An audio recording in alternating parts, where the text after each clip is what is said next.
السلام علیکم ورحمۃ اللہ۔ ذہنی سکون کا نسخہ بے دوا۔ ایک دیہاتی سے پوچھا گیا، سمجھدار کون ہے؟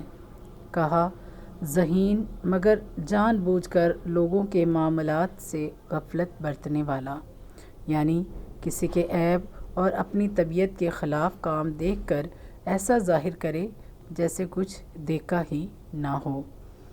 آگے بڑھنے سے پہلے اگر آپ ہمارے چینل پر نئے ہیں تو ہمارے چینل کو سبسکرائب کر لیں اور ساتھ میں دیے بیل آئیکن کو بھی پریس کر لیں تاکہ ہمارے آنے والی ویڈیوز کے جو نوٹیفیکیشن ہیں وہ آپ کو بر وقت آسانی سے ملتے رہیں۔ تو بڑھتے ہیں اپنی ویڈیو کی طرف۔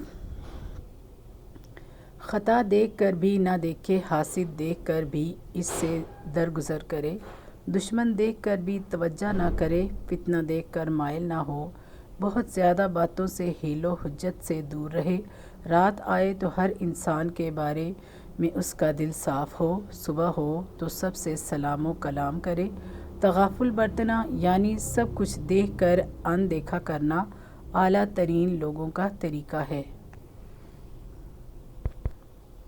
امام احمد بن حنبل نے فرمایا، تسعۃ اعشار حسن الخلق فی التغافل، یعنی اچھے اخلاق میں 9 حصے تغافل برتنا ہے۔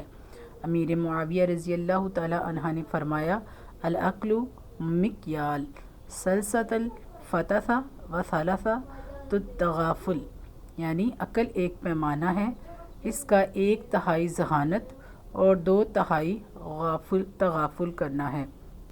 تغافل ہے۔ امام شافعی کا فرمان ہے، الکیس العاقل هو الفطن منتعافل، یعنی عقل وہ سمجھدار ہے جو تغافل اختیار کرے۔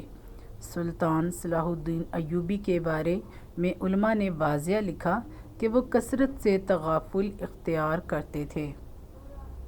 امام جعفر صادق نے فرمایا، عزموا اقدارکم بالتعافل، یعنی تغافل اختیار کر کے اپنے اخلاق عظیم بناؤ۔ یہ حقیقت ہے، مومن اتنی کثرت سے تغافل اختیار کرتا ہے کہ سامنے والا سمجھتا ہے کہ اس کو کچھ بھی علم ہی نہیں ہے، حالانکہ مومن سب کچھ جانتا ہے۔ اگر آپ پرسکون زندگی گزارنا چاہتے ہیں، ذہنی ٹینشن اور ڈپریشن سے بچنا چاہتے ہیں تو تغافل کی عادت بنا لیں۔ پہلے یہ عادت بنانے میں مشکل آئے گی، مگر جب یہ عادت بن گئی